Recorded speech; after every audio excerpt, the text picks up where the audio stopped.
यहाँ पर नेताजी की मूर्ति का अनावरण हुआ है और इस मूर्ति लगाने में समीर कुमार बॉबी का और प्रधानाचार्य जगदीश सागर जी का और यहाँ की प्रबंध कमेटी का पूरा सहयोग रहा है। लेकिन आज जब नेताजी की मूर्ति लग रही है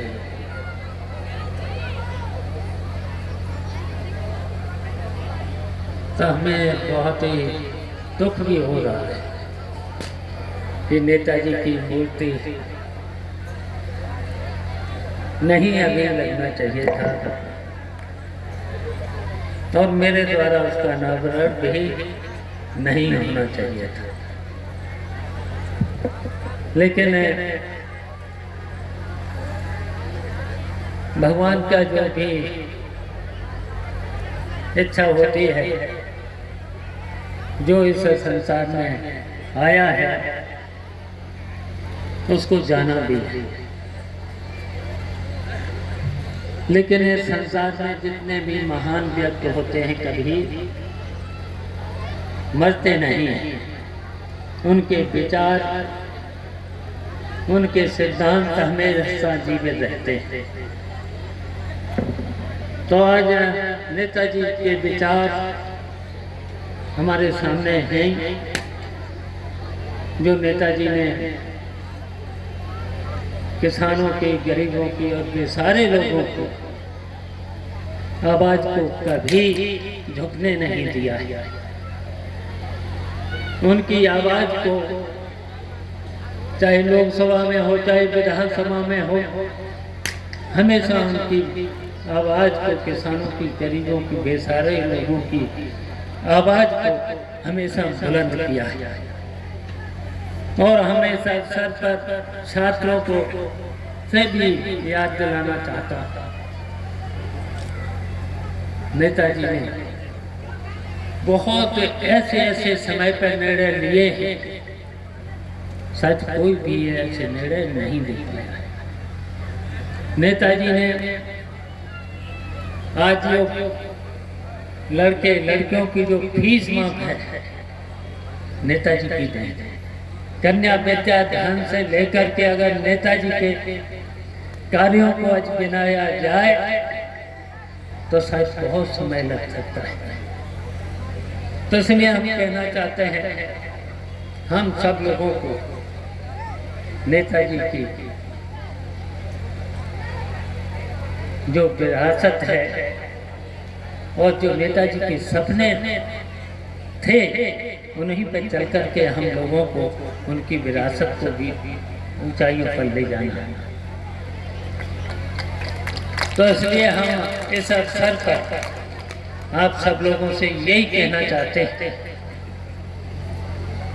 वैसे तो हमेशा नेताजी को आपने 7 बार और 4 बार यहाँ से MP बनाया, मंत्री भी बने, मुख्यमंत्री भी बने, नेताजी डिफेंस मिनिस्टर भी बने। और आपको याद ही होगा जब डिफेंस मिनिस्टर बने तो फौजी भाइयों की जो शहीद होते थे, देश की सीमा पर जो शहीद होते थे, उनकी कभी डेड बॉडी घर पे नहीं आती थी, केवल वर्दी आती थी। जब नेताजी डिफेंस मिनिस्टर बने तो जो देश की सीमा पर जो शहीद होते थे, उनकी डेड बॉडी उनके घर पर आकर के वहाँ पर जिला अधिकारियों ने SSP से लेकर के जितने भी प्रतिष्ठित लोग होते थे, सम्मान के साथ उनकी डेड बॉडी को सम्मान के साथ अंतिम संस्कार करते थे। तो ऐसे काम किए हैं। नेताजी ने किसानों के कर्जे से लेकर के, विद्यार्थियों की शिक्षा से लेकर के कितना काम किया है। शायद नेताजी के पास अगर कोई इलाज के लिए गया है तो उसका इलाज भी कराया। अस्पतालों से लेकर के कितना काम किया था। एक पर्चा, 1 रुपए का पर्चा, मेडिकल सेटिंग में 1 रुपए का पर्चा और एसी अस्पताल और दवाइयाँ फ्री। नेताजी ने तो ऐसा भी कानून बनाया था, जितनी गंभीर बीमारियां, किडनी की, हार्ट अटैक की, कैंसर जैसी गंभीर बीमारी, अगर किसी गरीब को अगर ये बीमारियां हो जाएं तो वो घर बर्बाद हो जाता है। नेताजी ने आदेश दिया था उनका जो है गंभीर बीमारियों का इलाज सरकारी खजाने का, ये नेताजी ने काम कराया था। कोई भी स्कूल के लिए अगर कहीं पर भी नेताजी से आर्थिक मदद मांगने जाता था तो बताओ उसे कभी नेताजी रोकते नहीं थे। तो ये काम नेताजी के थे। तो इसलिए मैंने कहा कि नेताजी के आदर्शों पर चलना है, नेताजी के विचारों पर चलना है, आगे भी चलना है। और हम आपको भरोसा दिलाते हैं कि जा रहे हैं इस जसमंदगढ़ क्षेत्र इटावा को, चाहे मैनपुरी हो इटावा हो, हम छोड़ नहीं सकते, कभी हम छोड़ नहीं सकते। लेकिन आप जो पार्टी का आदेश है, वैसे हम तो कहेंगे, हम नहीं चाहते हैं कि हम पार्लियामेंट का चुनाव लड़ें, लेकिन आप सब लोगों का आदेश होगा तो उसका तो पालन करना ही, आपके आदेश का तो पालन करना ही होगा। और इसलिए पालन करना होगा, इस समय जो वर्तमान में सरकार है, ये सरकार किसान, नौजवान और मुसलमान की तो विरोधी सरकार है। आप देख रहे हो किसानों का क्या हाल है। किसान आज सही है, दिल्ली की सीमाओं पर लाठीचार्ज, आंसू गैस छोड़ी जा रही है। और 2 साल पहले वादा क्या किया था, हम किसानों की फसल का MSP के बराबर उसका दर, आज तक MSP लागू नहीं हुई। बिजली का हाल क्या है, कितनी महंगी बिजली। बिजली मंत्री तो हम भी रहे, समाजवादी पार्टी की सरकार रही है। बताओ कभी भी किसान पर कहीं छापे पड़े थे, कभी बिजली का कहीं पर भी जुर्माना हुआ था? और यहाँ तक कि कहीं किसी गरीब व्यापारी से लेकर के कहीं छापा पड़े थे।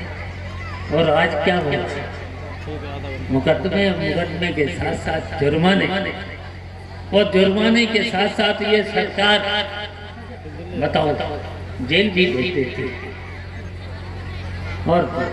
और ये देश पूंजीपतियों के हवाले जाता। जितनी भी संस्थाएं मुनाफे की थी, इनको पूंजीपतियों, कितने पूंजीपति, 3-4 पूंजीपति। तो इसलिए ये चुनाव बहुत ही महत्वपूर्ण चुनाव होगा।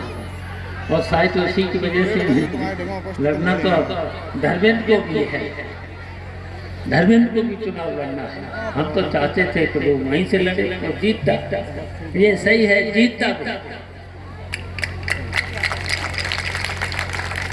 लेकिन क्यों न लड़ गया ये मेरी समझ में नहीं आया।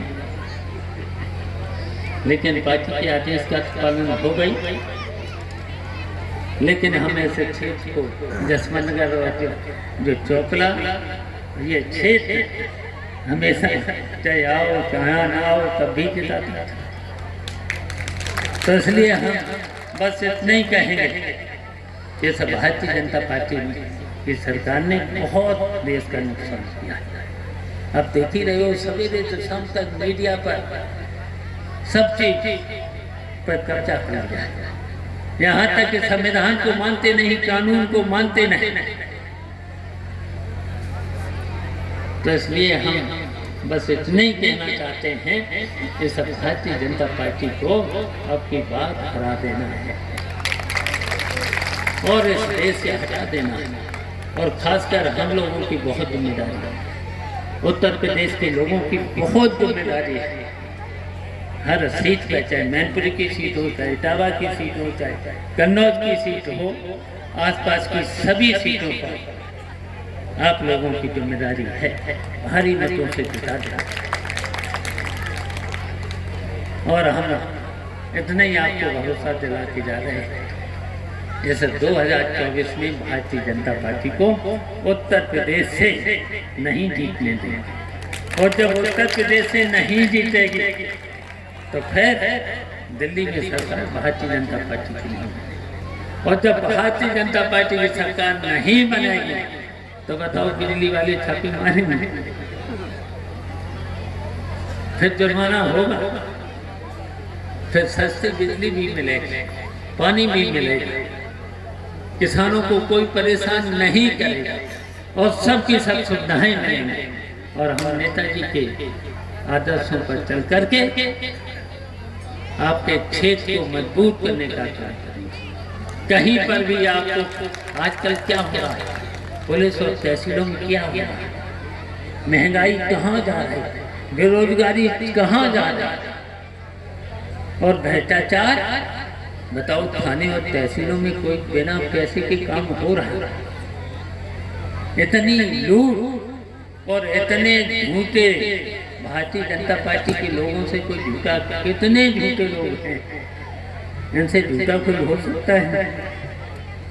तो इसलिए हम बस इतना ही कहना चाहते हैं, सब लोग एक होकर के नेताजी के आदर्शों पर चल करके इस भारतीय जनता पार्टी को हराना है। और हम आश्वासन देते हैं किसानों को, नौजवानों को, छात्रों को और मुसलमान भाइयों को, आप पर जितना जो भी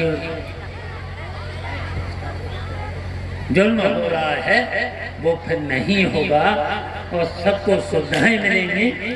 आजकल के उन्होंने वादे तो बहुत किए थे, नौकरी से लेकर के बताओ किसी को नौकरी मिल रही और रोज पर्चा लीक, बताओ इनका जो आयोग है, लीक आयोग नाम इसका रख दिया जाए, सब पर लीक आयोग, जो भी पर्चा होता है लीक, बताइए। और कहते हैं हम बहुत ईमानदार, सबसे बेईमान लोग भारतीय जनता पार्टी, सबसे बेईमान सरकार भारतीय जनता पार्टी। तो इसलिए नेताजी के अजमूर्ति के अनावरण पर हम धन्यवाद देते हैं यहाँ के अध्यक्ष जी को, प्रधानाचार्य जी को, प्रबंध कमेटी को, सभी हम आश्वासन देते हैं कहीं पर कोई भी आप सब लोगों को कहीं पर भी दिक्कत नहीं आएगी। अगर दिक्कत आएगी तो हम लोग खड़े हैं, आपका सहयोग करेंगे, आपकी मदद करेंगे। इन्हीं शब्दों के साथ आप सब लोगों को हम धन्यवाद देते हैं। जय हिंद, जय